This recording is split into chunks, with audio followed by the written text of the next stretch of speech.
Donc, grande 2, opération usuelle sur les vecteurs.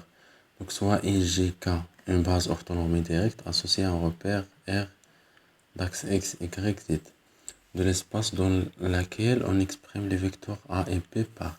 Donc, le vecteur A est défini par XAI plus YAJ plus ZAK, c'est-à-dire les coordonnées de A sont XA, YA et ZA.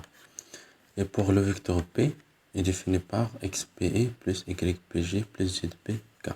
C'est-à-dire les coordonnées du vecteur P sont XP, YP, ZP.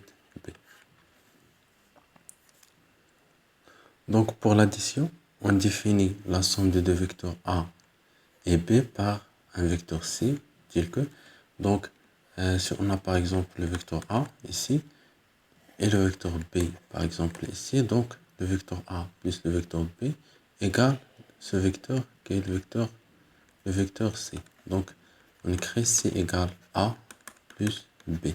Donc les coordonnées de C sont tout simplement XA plus XB, YA plus YB, ZA plus ZB. Donc on écrit C égale XA plus XB fois I, plus YA, YP selon le vecteur G, plus ZA, ZP selon le vecteur K. Donc, comment on peut montrer ça? Donc, on prend par exemple, donc, comme on a déjà dit, C égale A plus B. Donc, quelles sont les coordonnées de A? Tout simplement XAI plus YAG plus ZA K, plus les coordonnées de B sont XBI plus YBG plus ZBK. Donc on additionne XA avec XB, donc on a XA plus XBI plus YA plus YB plus ZA, donc il reste ZA plus ZBK.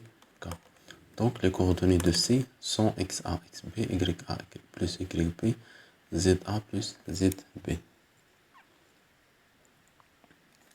Donc on peut faire de la même manière si on a plus de deux vecteurs. Si, par exemple, si on a le vecteur A et le vecteur B et on a autre vecteur D de coordonnées XD, YD, ZD, dans ce cas, si le vecteur somme de A plus B plus D, donc les coordonnées de C sont tout simplement XA plus XB plus XD, YA plus YB plus YD, ZA plus ZD plus ZB plus ZD.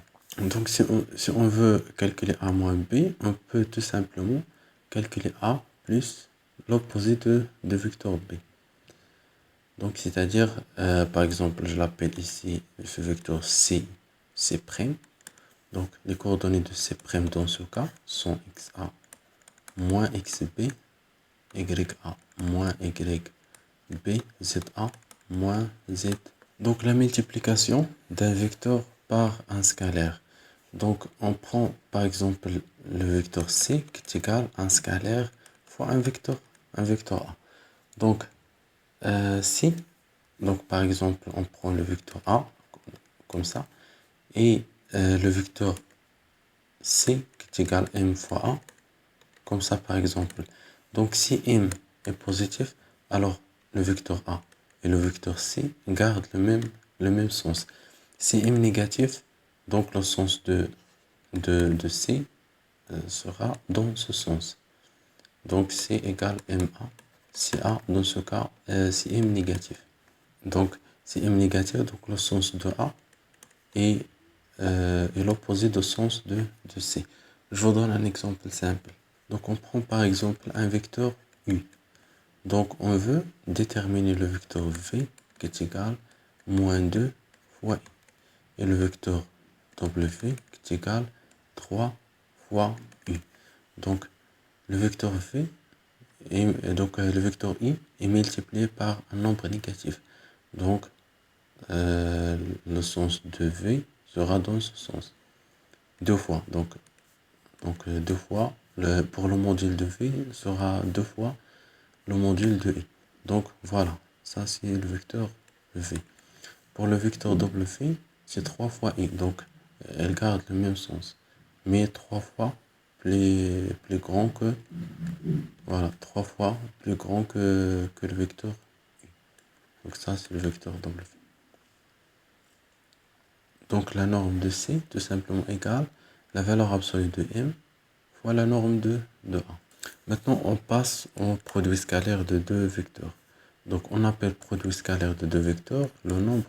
Donc, le produit scalaire est un nombre défini par donc A scalaire B, le vecteur A scalaire B, égale la norme de A fois la norme de B fois cosinus θ. Par exemple, on prend ça, c'est le vecteur A, et ça, c'est le vecteur B.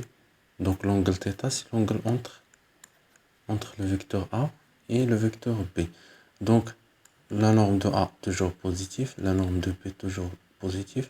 Donc, cosinus de θ peut être positif et peut être négatif. Donc, A scalaire B peut être positif, peut être négatif. Donc, elle dépend de la valeur de θ.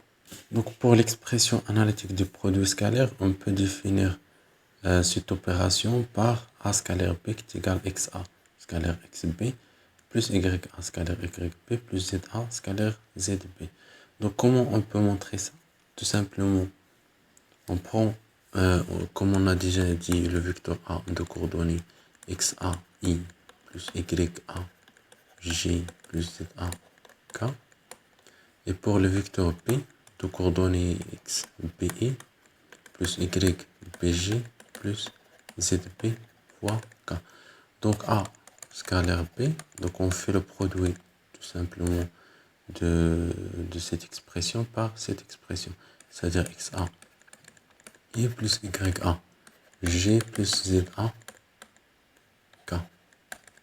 Donc scalaire, et après on développe cette expression.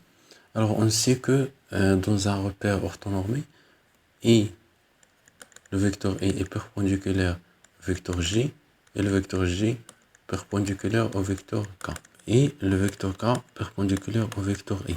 C'est-à-dire I scalaire G égale 0 et G scalaire K égale à 0 et K scalaire I égale à 0. Donc, on développe cette expression. Donc, on a XAI scalaire XBI. Donc, il reste XA XB et scalaire I égale à 1. Et XAI scalaire YBG, donc I scalaire G égale à 0. Donc, ce terme, ça s'annule. Et scalaire K égale à 0 aussi. G scalaire I égale à 0. Donc, G scalaire G égale à 1. Donc, plus YA, YB. Donc, G scalaire K égale à 0. K scalaire I égale à 0. K scalaire G égale à 0. Donc, il reste K scalaire K qui est égal à 1. Donc, plus ZA, ZB. Et voilà l'expression analytique du produit scalaire A scalaire B. Donc, pour le produit scalaire, on a les propriétés suivantes. Donc, on a la propriété de commutativité, c'est-à-dire le produit scalaire est commutatif. Donc, A scalaire B égale B scalaire A. On a la propriété de distributivité, c'est-à-dire le produit scalaire est distributif. Donc, si on a A scalaire B plus C, donc tout simplement c'est A scalaire B plus A scalaire C. Donc, si on a deux vecteurs perpendiculaires, alors le produit scalaire est nul. Donc, maintenant, on passe au produit vectoriel. Donc, on appelle le produit vectoriel de deux vecteurs A et B et l'opération suivante. Donc, on a A, produit vectoriel B égale la norme de A scalaire la norme de B fois sinus θ fois U. Donc, c'est quoi U? Comment on peut définir le vecteur U? Et tout simplement, par exemple, si on a le vecteur A ici et le vecteur B ici, donc θ c'est l'angle entre A et B. Donc, pour le vecteur I est un vecteur qui est perpendiculaire à A et perpendiculaire à B, c'est-à-dire est perpendiculaire au plan qui est constitué par les deux vecteurs A et B. est dirigé dans le sens direct, c'est-à-dire le système ABU forme un système orienté. Donc le module de ce produit égale à l'aire des parallélogrammes de côté A et B, c'est-à-dire si on veut calculer le module de A vectoriel P, donc ça va donner cette surface, la surface de ce parallélogramme. Donc en utilisant les composantes cartésiennes des vecteurs, le produit vectoriel peut s'écrire sous forme d'un déterminant. C'est-à-dire, donc l'expression analytique de produit vectoriel est définie par l'expression suivante. Donc A vectoriel B, on peut utiliser ce déterminant. Donc ici, on pose les coordonnées de A et ici les coordonnées de B. Et ici, la base SGK, les vecteurs de base SGK. Donc, comment calculer ce produit? Donc ici, il y a le moins. Donc comment on peut calculer ce produit? Donc, je vais donner un petit rappel. Donc, si on a par exemple un déterminant qui s'écrit sous la forme A11, A12, A13. Donc, comment on peut calculer ce déterminant? Donc, ce déterminant égale, je l'appelle par exemple T. Donc, T égale, donc on prend le premier élément, donc c'est A11, donc fois le déterminant qui reste en éliminant ces deux lignes. C'est-à-dire, il reste A22, A32, A23, A33. Donc, A22, A23, A32, A33. Moins l'autre élément A21, ou bien on prend A12, c'est la même chose. Donc, on prend par exemple A12 fois le déterminant qui reste en éliminant cette ligne et cette colonne. Donc, il reste A21, A31, A23, A33. Donc maintenant, on fait plus. Donc, le troisième élément qui reste, c'est A1, 3 fois le déterminant qui reste en éliminant cette ligne et cette colonne. Donc, qui est égal. Donc, on fait le calcul direct de ces déterminants. Donc, on a A1, facteur A22 fois A33, moins A23 fois A32, moins A12, facteur, donc A21 fois A33, moins A31 fois A23, bien A23 fois A31, plus A1, 3, facteur A21 fois A32, moins A22 fois A31. Donc c'est comme ça on calcule un déterminant d'ordre 3. Donc on applique ça ici. Donc on a tout simplement, on prend le vecteur i, donc on élimine cette ligne et cette colonne. Donc il reste YA fois ZB moins YB fois ZA. Voilà. Moins, on prend le vecteur G, donc on élimine ces deux lignes. Donc il reste XA fois ZB, voilà, moins XB fois ZA. Donc il reste le vecteur K, voilà, donc on fait ici plus. Donc il reste XA YP moins XB YA. Donc je vous donne un exemple simple. Donc calculer, donc on prend le vecteur A, par exemple de coordonnées 1, 2, 0, et le vecteur B de coordonnées moins 1, 3, par exemple 1. Voilà. Donc calculer A, donc ça sous forme vecteur. Calculer A vecteur B. Donc c'est égal, donc on fait ici le déterminant I, J, K. On pose ici les coordonnées de A, 1, 2, 0. Ici les coordonnées de B, moins 1, 3, 1. Donc est égal, voilà. Donc tout simplement ici suivant I. Donc on élimine cette colonne et cette ligne. Il reste 2 fois 1, moins 3 fois 0. Moins. Donc on prend l'élément suivant J. Donc on élimine cette colonne et cette ligne. Il reste 1 fois 1, 1 fois 1 moins 1 fois 0, c'est-à-dire plus 1 fois 0. Plus l'élément qui reste suivant K. Donc on élimine cette ligne, cette colonne, il reste 1 fois 3 plus 1 fois 2. Donc est égal 2i. Donc ici moins g plus 5k. Donc les coordonnées de A vectorielles B sont 2, moins 1 et 5.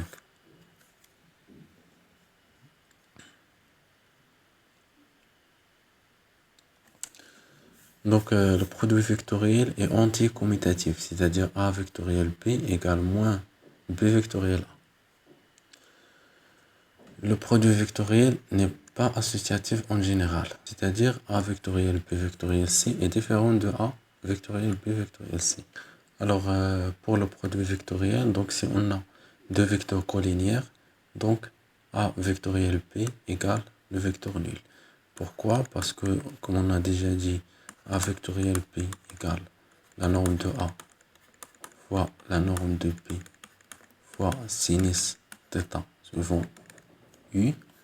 Donc, ici, θ égale à 0. Si on a deux vecteurs collinéaires, donc c'est-à-dire θ égale à 0. Donc, sinus 0, c'est 0. Donc, ce terme, ça va à nul, qui est égal à 0. Si, bien sûr, A est collinéaire avec le vecteur B. Donc, on passe au double produit vectoriel. Si on a, par exemple, U vectoriel, V vectoriel W. Donc, tout simplement égal U scalaire W scalaire V moins U scalaire V scalaire W. Voilà.